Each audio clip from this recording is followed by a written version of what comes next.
दोस्तों, हिंदी की बिंदी चैनल में आप सभी का स्वागत है। तो जैसे कि आपने रिक्वेस्ट किया था कि मैं गोरखवाणी के कुछ पदों को करवाऊं, तो आपने कमेंट में मुझे 4 पद दिए थे जिनकी व्याख्या आपको करवानी थी। तो चलिए आज मैं उन्हीं पदों पे आपको व्याख्या कराने जा रही हूँ। तो पहला है, बाकी जितने गोरखवाणी के पद हैं वो मैंने करवा दिए हैं, या और भी किसी टॉपिक पे किसी को कोई समस्या आ रही हो कि इसकी व्याख्या करवानी है या कुछ भी, तो आप कमेंट करके ज़रूर बताइएगा। आज मैं इन 4 पदों को, जिसको आपने कमेंट करके मुझे बताया था, उनकी व्याख्या कर रही हूँ।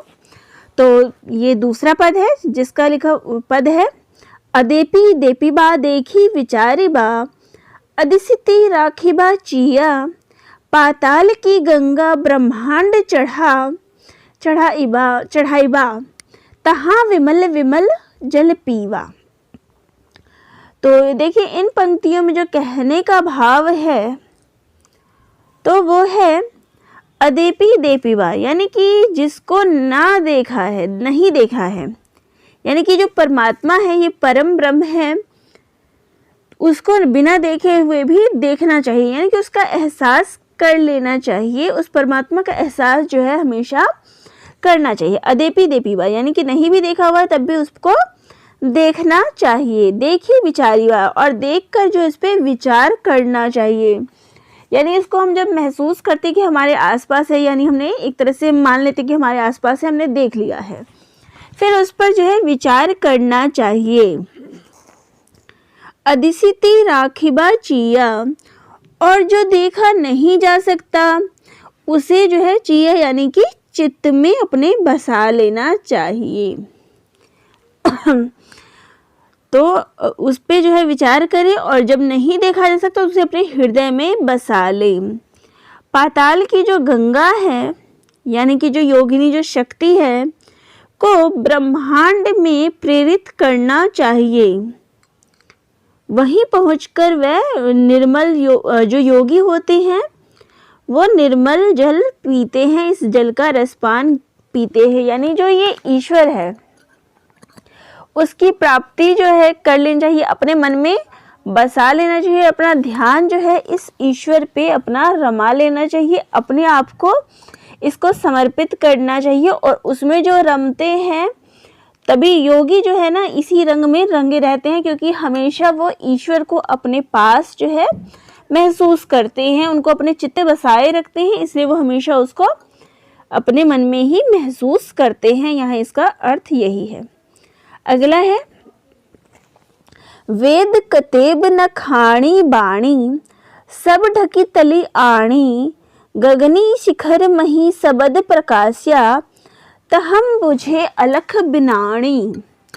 तो यहाँ जो है इन पदों के कहने का भाव है कि जो ना वेद कर पाए हैं और ना ही धर्म ग्रंथों की जो पुस्तकें हैं, चारों धामों की, चारों जो हमारे ग्रंथ हैं वो कर पाए हैं, क्योंकि जो ये ईश्वर है ये तो सब ढकी तली आणी, यानी कि इनको जो है चारों तरफ से इसने ढक रखा है, एक आवरण सा इन चीज़ों ने बना दिया है। जो ये वेद ग्रंथ की जो किताबें हैं उन्होंने इस ईश्वर के ऊपर एक आवरण सा ढक दिया है, उसको चारों तरफ से इन चीज़ों से ढक दिया है। यदि ब्रह्म के सत्य का, अगर तुम्हें वास्तविकता में इस ब्रह्म का ज्ञान चाहिए तो ब्रह्मांड में, यानी कि गगन शिखर मही शब्द प्रकाश है, तो ब्रह्मांड में समाधि के द्वारा जो शब्द, जो प्रकाश जो है ना वो आता है, उससे विज्ञान रूपी जो जल प्रकाश परम ब्रह्म का ज्ञान जो है तभी वो प्राप्त होता है। ज्ञान को प्राप्त करने के लिए तुम्हें इन सब चीज़ों से जो ढका हुआ है, तुम्हें उसको अपने चारों तरफ से हटा लेना है। इन सब से खुद को, इन पुस्तकों, इन धर्म ग्रंथों की जो अंधविश्वासों की चीज़ें, उनसे स्वयं को पहले हटा लो।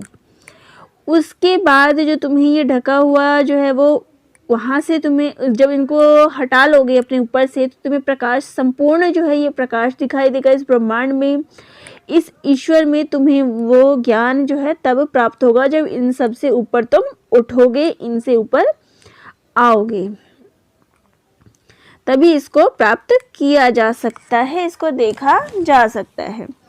अगला है, हसीबा खेलिबा धरिबा ध्यान, अहनिसी कथिबा ब्रह्म ज्ञान, हंसे पेले न करे मन भंग, वे निश्चल सदा नाथ के संग। तो यहाँ कहते हैं कि हंसना, खेलना, बोलना, हंसना चाहिए, खेलना चाहिए और ध्यान जो है वो धरना चाहिए, यानी कि ध्यान करना चाहिए। अहनिसी यानी कि रात दिन जो है ब्रह्म ज्ञान का कथन करना चाहिए, यानी इस ब्रह्म का नाम लेना चाहिए, भगवान का नाम लेना चाहिए। और इस प्रकार से संयम पूर्वक जो है हंसते खेलते हुए, हंसे पेले ना करे मन भंग। तो जो अपने मन को इस प्रकार हंसते खेलते यानी कि दुनिया में रमते हुए, हर काम को करते हुए जो अपने मन को भंग नहीं करते, वे निश्चल होकर इस ब्रह्म के साथ रमण करते हैं, इसके साथ घूमते हैं। यानी इस संसार में रहकर हंस के, बोल के, खेल के भी इस ईश्वर का ध्यान धरते हैं और संयम पूर्वक जो अपना मन को रखते हैं, मन को भंग नहीं होने देते और निश्चल पूर्वक वो ही इंसान जो होते हैं, वही मनुष्य जो होते हैं, वो इस ब्रह्म के साथ रमण कर सकते हैं। अगला है अहनिसी मन ले उन्मन रहे, गम की छाड़ी अगम की कहे, छाड़े आशा रहे निराश, कहे ब्रह्मा हूँ ताका दास।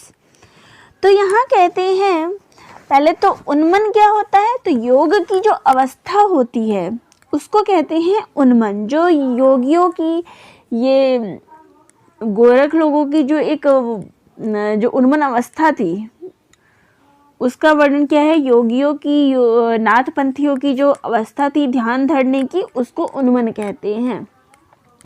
तो अहनिसी यानी कि जो रात दिन अपने मन को उन्मन अवस्था में लीन किए रहते हैं, उन्मन अवस्था में लीन किए रहते हैं, गम्य जगत की बातें छोड़कर, गम की छाड़ी, तो इस गम्य जगत की बातें छोड़कर इस अगम ईश्वर की आराधना में रहते हैं, उनकी बातें करते हैं। छाड़े आशा, सब आशाओं को छोड़ देते हैं और कोई आशा ही नहीं रखते हैं, वह ब्रह्म से भी बढ़कर हैं। तो वही जो है इस ब्रह्म से बढ़कर है, जो किसी प्रकार की कोई आशा नहीं रखते, अपना संपूर्ण जो ध्यान है वो इस परम पिता में लीन रखते हैं, किसी का भी उनको गम नहीं है, किसी चीज़ का चिंता नहीं है, वही वो जो है उस ईश्वर में हमेशा लीन रहते। तो जो ये ब्रह्मा है, कहे ब्रह्मा हूँ ताका दास, तो ये ब्रह्मा भी ऐसे पुरुष का, ऐसे मनुष्य का दास है, उनकी दासत्व जो है ये ब्रह्मा भी स्वीकार करते हैं। तो ये थे आज के चारों जो पंक्ति आपकी रहती थी उनकी व्याख्या। तो आपको कैसा लगा कमेंट करके ज़रूर बताइएगा, और भी किसी टॉपिक पे आपको समस्या आ रही हो तो वो भी ज़रूर बताइएगा, और चैनल पे नए हैं तो चैनल को ज़रूर सब्सक्राइब करिएगा। तो दोस्तों आप सभी का बहुत बहुत धन्यवाद।